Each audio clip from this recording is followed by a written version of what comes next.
morning, good afternoon, good evening, everyone.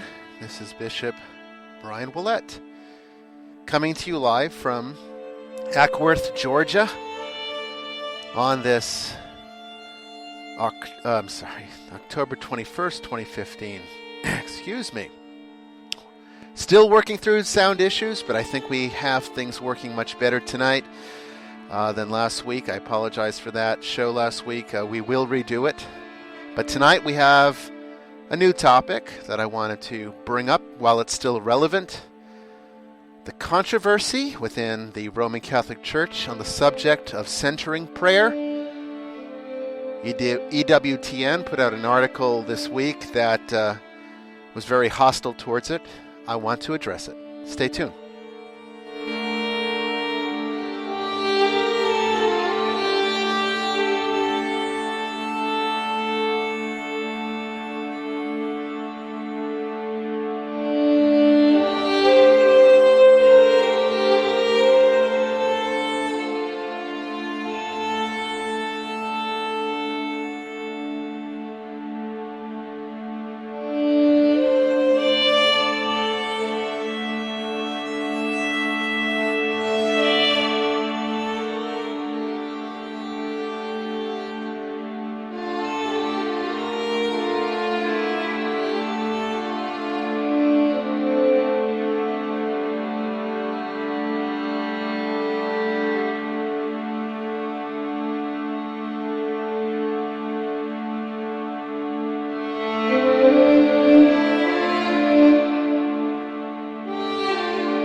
Once again, thank you for spending this afternoon with me here on this Wednesday.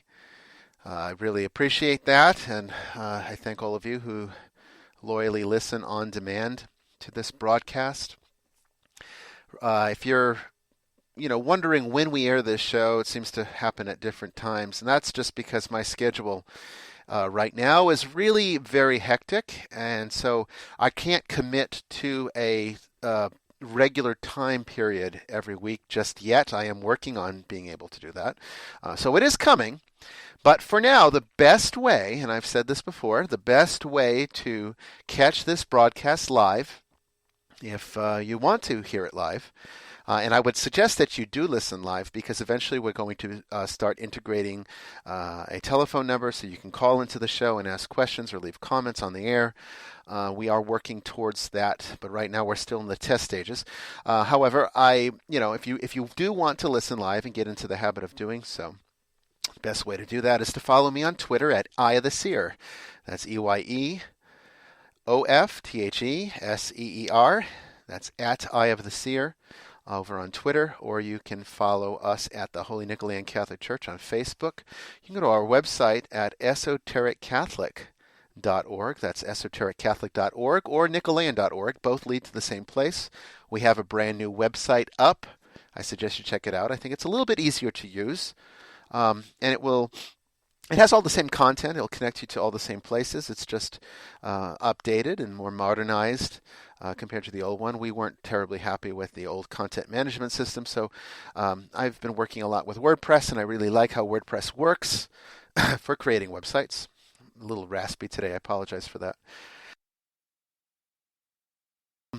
But what that website will do is connect you to all of our social media. So you should be able to find us there, and that will, every time we go live, it will send a notification out immediately.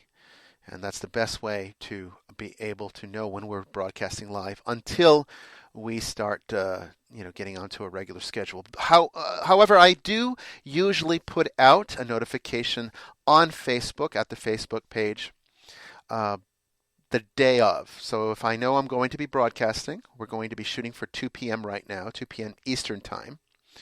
I will put out a notification that will give you some idea of what the subject is going to be about. So follow us on Twitter, either me personally or at the Holy Nicholean Catholic Church site. And you can find all of that at esotericcatholic.org. Okay. Spreaker has been both a blessing and a curse. Their customer service is non-existent, which is very troubling to me for a paid service, although it does have free options. They're the options that we need to be able to do this show. We need to pay for a premium membership, and there's no customer service, period. They don't respond to emails. You send an email during their so-called business hours. You get an email back that says that you didn't contact us during business hours, and you'll hear from us when we return to the office, but you never hear from them. So I've had to try to work out these problems myself, and I think I have figured out what the issue was. I think there was a conflict in my sound driver, and that might have been causing the terrible sound that you heard last week on part 1 of Grace Baptism. We will be redoing that. So eventually I'm going to delete that off of the account, and we will re-air from scratch a brand new broadcast on that very subject and start the Grace series over again. I didn't want to do that today because I wanted to test this out, and I don't have an engineer working with me right now, so I don't know if the sound is good. But if you would like to send me a message on Facebook, I'd appreciate it if you are listening to let me know if the sound is good or if it's just as bad as it was last week. Hopefully not. But that's all the announcements I have for you today. Let's get right into this subject today. So the subject is centering prayer, which should be a very simple, wonderful gift that the Roman Catholic Church has given to its members. But like all things in this very convoluted, polarized world that we now live in today, where nobody can get along, everyone has to find something wrong with everyone, everyone has to be judgmental, everyone has to be cautious because they are superstitious and feeling like the devil's out there going to lead them astray. Now we have this Christian world that is fearful of everything. Doesn't matter if a Roman Catholic priest is teaching it. Doesn't matter if he has had a lifetime of experience in contemplative prayer. Doesn't matter. If you are a mom with 4 kids or whatever, and you don't even really do anything on a professional level related to religion, you just write about topics that are of interest to you, you blog, and you've written a book about things that you blog about, apparently this qualifies you to refute a Roman Catholic priest, a Roman Catholic monk in the Cistercian order who has spent his lifetime studying prayer. And that's what we're faced with right now. EWTN, which has become more and more polarized as the years have gone on. I used to watch it very regularly back in the 1990s when Mother Angelica was on, and of course she was always very conservative. However, the show had some very good content, and it was a good instruction network for, keeping Roman Catholics tuned in to the faith. But these days, it's basically just an ultra-conservative platform for pushing ultra-traditional Catholic values, which is there's nothing terribly wrong with that. And I don't really have anything against that outside of the fact that you can be a traditional Catholic and still not be scrupulous, not be superstitious, and still be able to learn from alternative points of view. Apparently that is not the case in some people's minds, at least not in the mind of EWTN. So I'm losing a lot of respect for them.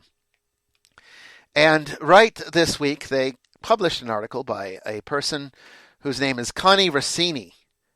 And she wrote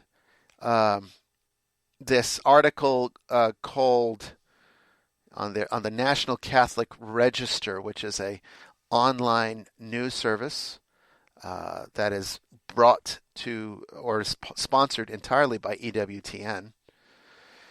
And she wrote an article called Why Centering Prayer Falls Short of True Intimacy with Christ.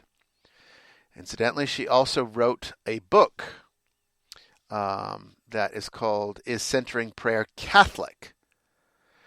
And I'm going to be completely honest. I read her article, but I have not read her book. From what I have seen, the bits and pieces that I have skimmed through it, I'm not impressed with it, so I'm probably going to pass that one by.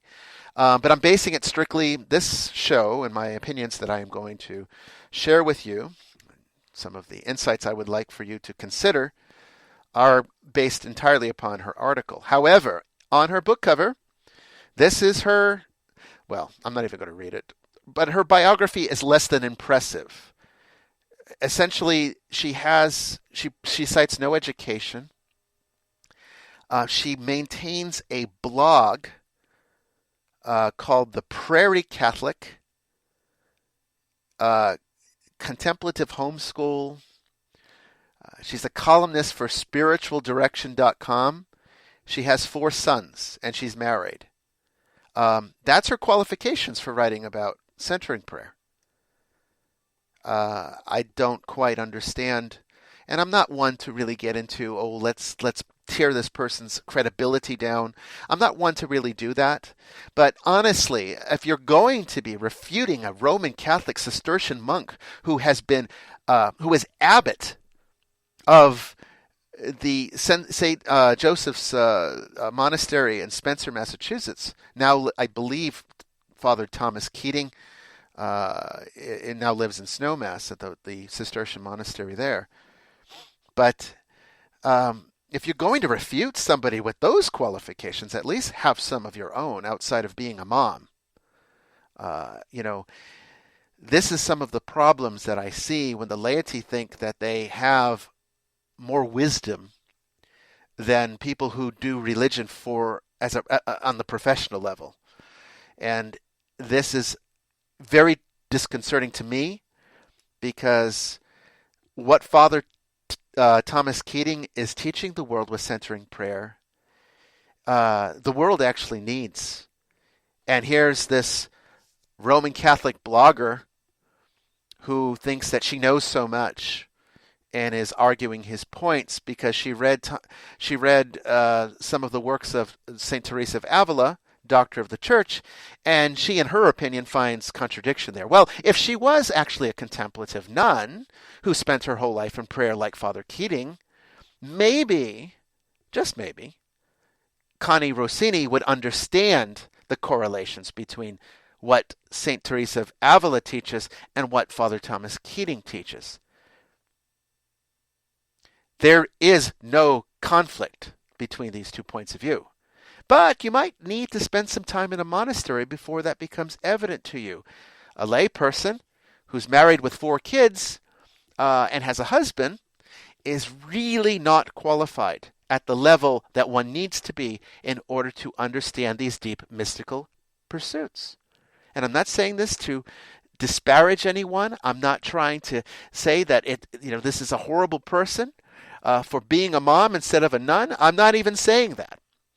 But I am very, very disillusioned with the direction the Roman Catholic Church is taking, which is actually largely coming from these ultra-conservative lay people who want to turn the church upside down because they're so bent on this new Reformation that they're actually ripping apart some of the great qualities that it has imparted to the world. One of those teachings is centering prayer. And so I want to talk a little bit about that today and discuss why it's such a wonderful thing. Okay? The first thing, let's discuss what it is, okay? I had the fortunate privilege of meeting Father Basil Pennington back in the 1990s. He came to a parish that was local to my particular location at that time, and I went to go see him, and I had a chance to talk with him. He invited me to his monastery.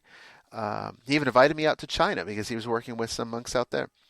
And, some of his focus was very much on studying Eastern religion and some of the value that comes with getting to know a religion of that kind as a contemplative Christian monk.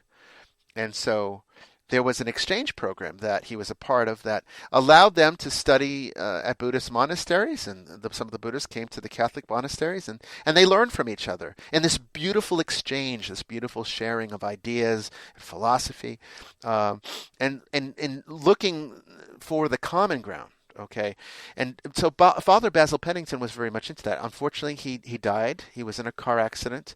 And was severely injured and never recovered from it, and died, I think, about a year later. And since then, Father Thomas Keating has sort of picked up the reins of teaching centering prayer to the world. They're both from the same order, the Order of Cistercians, the Trappist monastery, and like I said earlier, Father Thomas Keating was the abbot of the monastery in Spencer, Massachusetts, which is a really nice, beautiful monastery. If you ever get a chance to go out to see it, I highly recommend that you do. So, what centering prayer is, what they were teaching, is that you begin by engaging your thoughts on the intention of meeting Christ. You would begin with perhaps some Lectio Divina, where you would take a Bible verse, maybe just one or two words from a verse. It doesn't even have to be the whole verse. And you recite it over and over again. You meditate, you contemplate it, you think about it, you engage it. And you do this for a period of time. Then maybe you say some traditional prayers, like the Our Father or the Hail Mary. And then once you've quieted yourself down and you've made your intention clear and you've engaged and prepared yourself for the experience that you are about to have, you enter into a state of no thought, in a sense that you quiet your mind down to the point where all that's left is the emptiness that you are now inviting God to fill through this exercise of the will. So if a distraction or a thought comes up, you choose a word. And it's best, according to Father Keating, to use a word that doesn't really have much meaning to you. It's just a word. It's sort of like your keyword, your grounding word. And every time you become distracted, you say that word to yourself quietly. And then you refocus on the emptiness. You sit comfortably. There's a little bit more to it, but that's pretty much the basics of it. It's essentially basic zazen, without so much focusing on breathing, although there is some breathing that you can integrate into it. And it's overall a wonderful practice that allows you to be able to quiet your mind. And certainly people in today's day and age need that, with all of the technology and all of the distractions, television and everything that's going on, all the noise of our lives. We need to find ways to quiet it. Because remember, when St. Teresa of Avila was writing about prayer, you didn't have cell phones going off all over the place. You didn't have television. You didn't have radio. You wanted to listen to music, you had to go find somebody who knew how to play an instrument. Okay? So quiet was generally what you had. People were already more focused because they had to be. There wasn't anything else to become distracted from. So if we start seeing differences between how St. Teresa of Avila discusses contemplation and how Father Keating in the modern world discusses contemplation, part of it is because there needs to be a different approach today, because people today are not as focused on the internal world, the spiritual reality, or what St. Teresa would call the interior castle, engaging those deep spiritual connections that can take place at the heart of our beingness. And Buddhism does this well. Eastern religion does this well. Western religion, not so much. Not so much. And so now we've got EWTN and this Connie Rossini teaching that centering prayer is, she goes as far as refuting Thomas Keating to the point of almost calling him a heretic. She doesn't in this article. I don't know about her book. My guess is she probably would not use that term. However, that's the implication, I think. Let me read to you a few things from her article here that are of interest. She says, in the book of her life, St. Teresa also writes of silence and of gently speaking a few words when one's mind wanders in prayer. However, the broad context of her teaching reveals a clear contradiction to Father Keating's teaching on prayer. Instead of advising beginners in prayer to just sit silently, she urges them to meditate on the gospel or the lives of the saints. In the way of perfection, she says, of meditation on Scripture, this is the first step to be taken towards the acquisition of virtues, and the very life of all Christians depends upon their beginning it.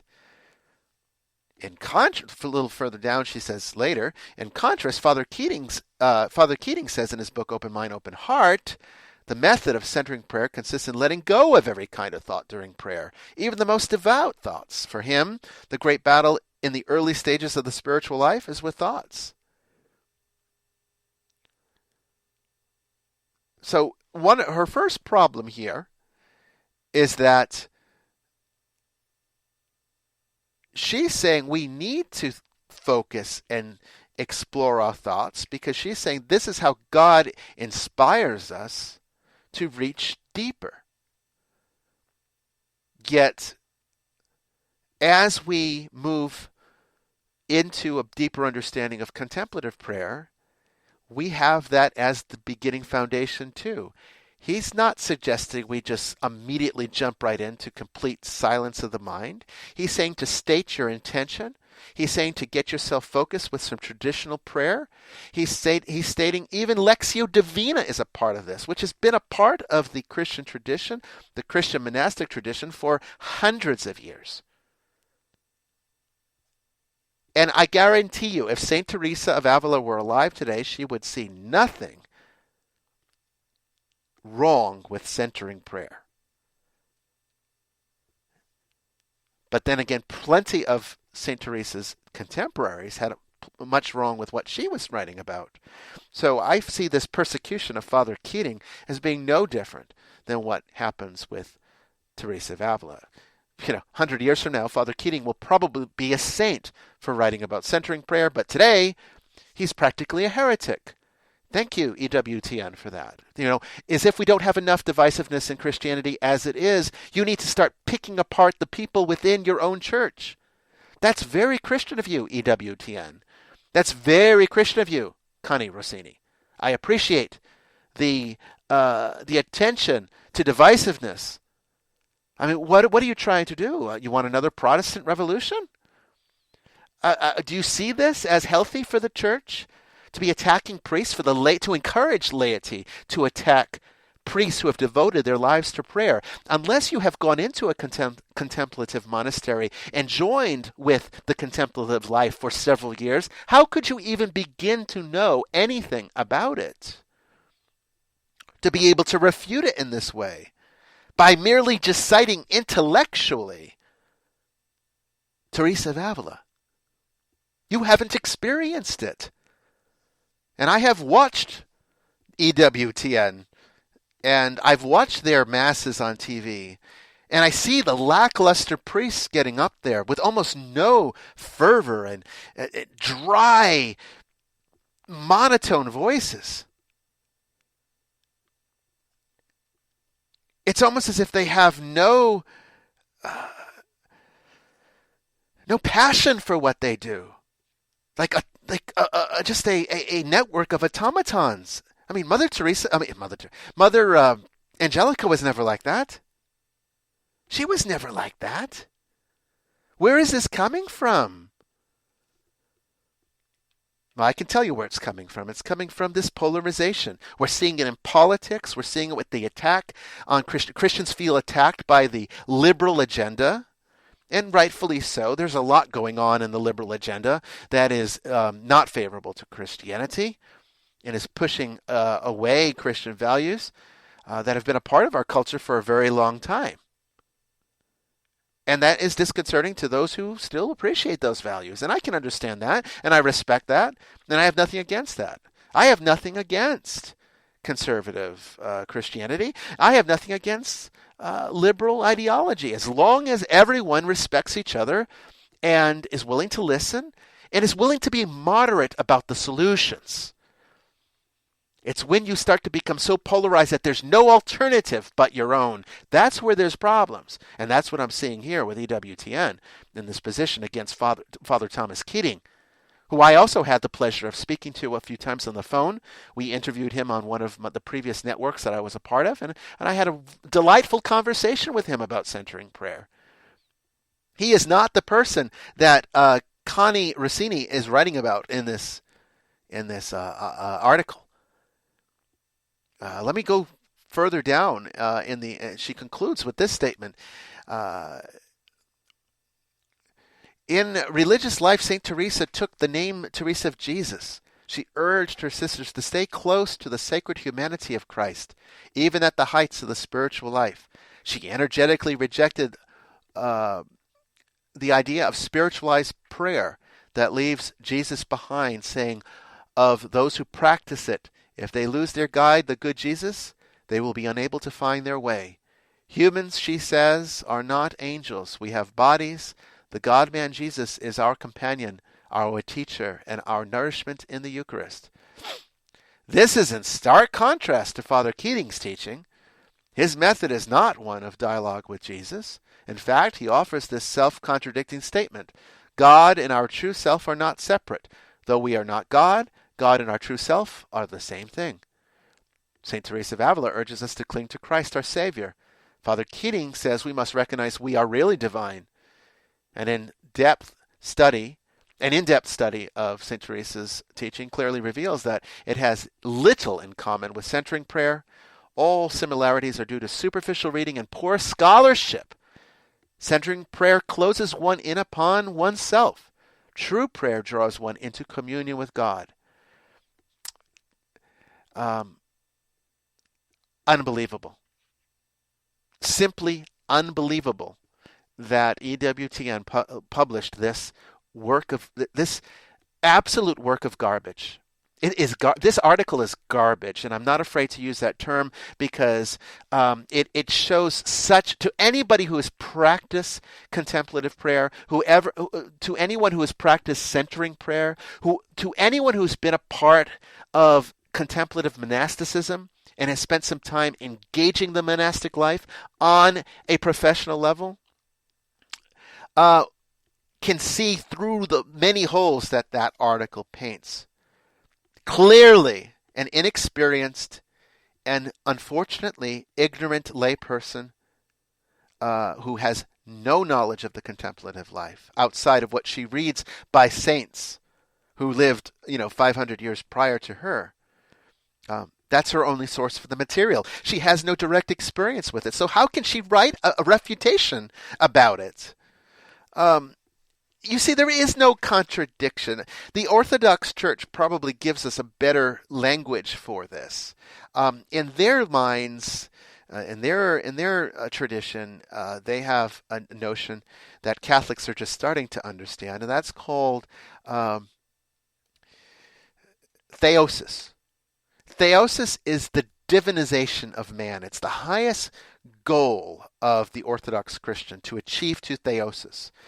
And the way that they describe theosis is with this beautiful saying, which I believe, correct me if I'm wrong, if anyone out there knows better than I do, but I believe this was said by St.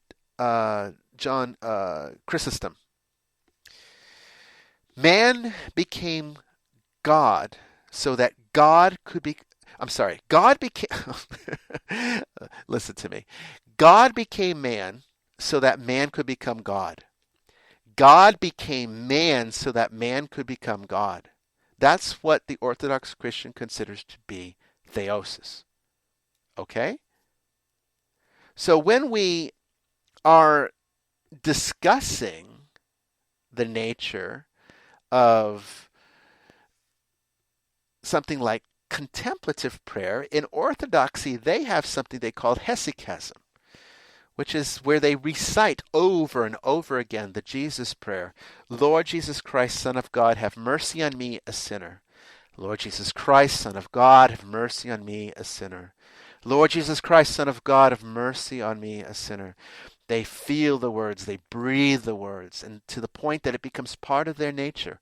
They don't even have to consciously do it anymore. It becomes essentially what St. Paul says when he urges us to pray without ceasing.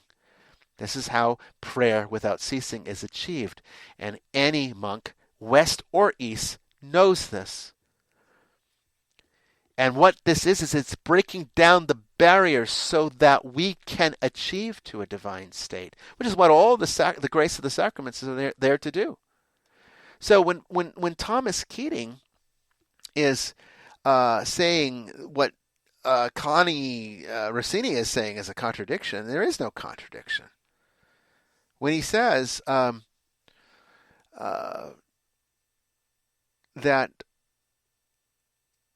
where was it? Where was she? God, this is where Father Thomas Keating says, God and our true self are not separate.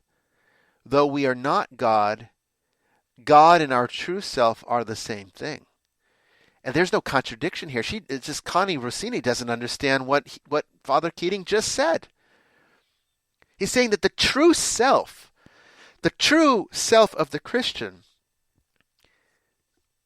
which assumes a fully initiated Christian, baptized and confirmed into Christ and receiving the grace of the Eucharist regularly, daily perhaps, hopefully. If you're in the monastic life, you're most certainly having Eucharist daily. You are breaking away the attachments to the false self, the thing that we call I, what in the East they identify as ego, by performing acts of contemplative prayer, by performing acts of centering prayer, by engaging in hesychasm, by understanding theosis. What we are doing is breaking down the barriers, this false self that we create for ourselves. So when we say, though we are not God, God and our true self are the same thing, because our true self is the fully realized, divinized human being, which is what all the sacraments are there to help us to achieve. It's just when you're in this state of contemplation, you've already achieved to some almost future state within yourself. You're getting a glimpse through the grace of God of your future condition. And this becomes fully realized through this form of very deep mystical prayer. It's not a contradiction. It's the same exact thing. But, Connie Rossini and the EWTN are getting lost in semantics here because they're so polarized and so obsessive about traditional values that they can't even understand the value of something that they can't immediately relate to something that the church did prior to Vatican II. And that's unfortunate for all of us, because this world needs a practice like centering prayer. People have forgotten how to engage God. They spend so much time shouting at Him, these intercessions, saying novenas for intentions, saying rosaries to, bring peace to the world, more intentions, which is nothing wrong with this. But they have forgotten how to listen to God. And how can you listen if your mind is so full of the world's intrusions? There is nothing wrong with taking an Eastern practice. It is not New Age, as EWTN contends here, to use an Eastern practice to condition your mind to be better suited to receiving God. There is nothing wrong with that. And if you say that they're two different things, that they should not be intermingled, you're not intermingling them. The Buddhists will engage this type of prayer so that they can completely empty themselves of all things. What Father Keating is teaching is to empty yourself so that all that remains is Christ. The whole practice is about focusing on Christ, which is the complete opposite of what Connie Rossini is teaching in this article, and presumably in this terrible book that she wrote. I'm appalled. I'm appalled at the direction the Roman Catholic Church is taking. And this is not the only time I've seen this. And EWTN is getting behind people that are doing this, encouraging people to attack Roman Catholic monastics who have a heck of a lot more experience in this sort of thing than a layperson could ever hope to. How could Connie Rossini possibly understand this? With 4 children, I have 1 child, and it's difficult to find a moment for some contemplative prayer. She has 4. She has the responsibilities of a married woman, maybe probably a job, or at least raising those 4 kids has become one.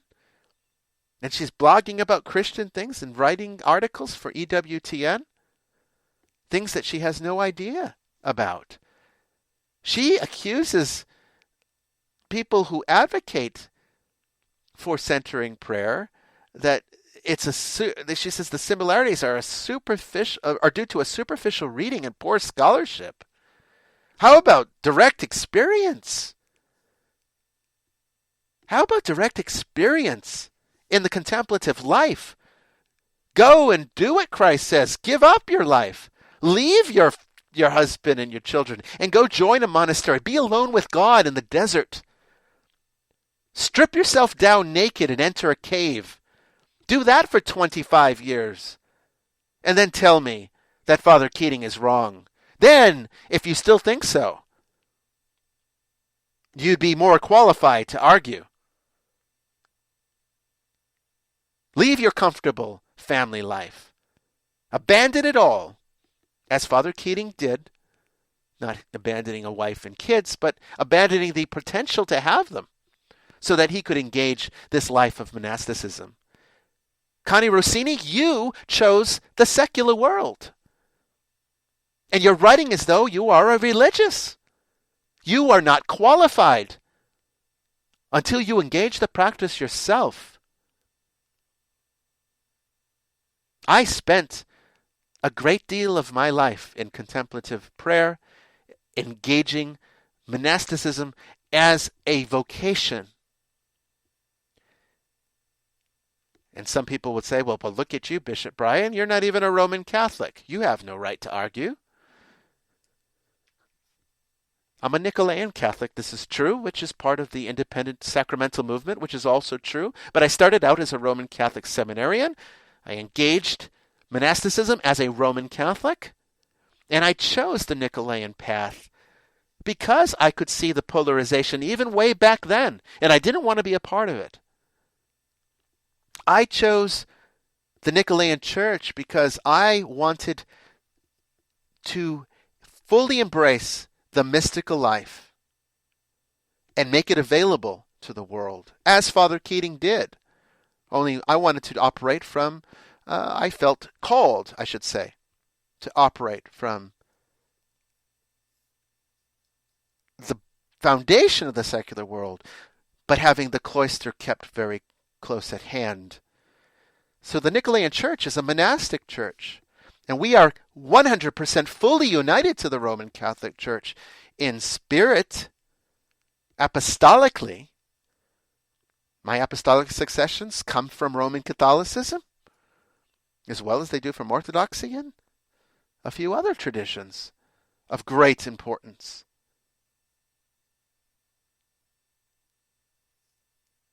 This is wrong, what she has done, what EWTN has allowed to have published here. This is horrible. What Father Keating teaches is not a centering prayer that redirects contemplation into oneself. It isn't depriving God of the gift of giving one a contemplative experience. It's making yourself fully open so that you can have one. Because the world has intruded upon our minds.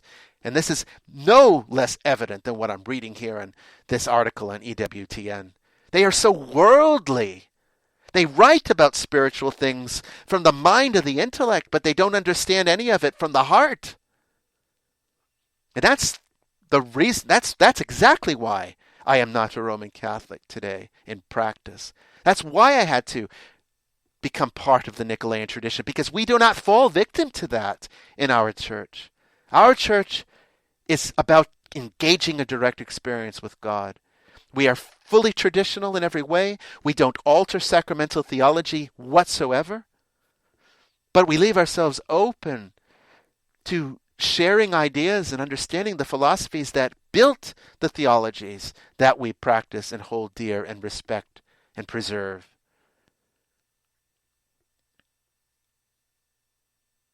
I pity what the direction the Roman Catholic, or I should say, those who are falling victim to the direction the Roman Catholic Church has gone. Unfortunately, Pope Benedict XVI was no aid here. He wrote a lot of things that are being used to cite against things like contemplative prayer. He's engaged fear, and God should never be approached from a position of fear. God should always be approached from a position of love. And there is no greater love than to empty oneself entirely of all worldly concerns so that God may fill it. That's exactly what Christ did for us on the cross. He gave up everything so that we could have everything. What an erroneous world we live in, where people cannot understand basic theology and the good that people do. There's no discernment anymore. Why has the Roman Catholic Church fallen so far away from discernment that they have to engage superstition and fear and misplace intellectualism under the guise of research to refute the teaching of a humble Catholic monk like Father Thomas Keating? It's sad. Well, Father Thomas Keating, if you are listening to this, know that the Holy Nicholean Catholic Church respects and appreciates your work, and we will continue to teach it long after the Roman Catholic Church has entirely abandoned it, because it is just that valuable to us, if not to the rest of the world. Thank you all for listening. I will see you next time. And this is Bishop Bryan Willett for Vestiges of Christianity. Good day all.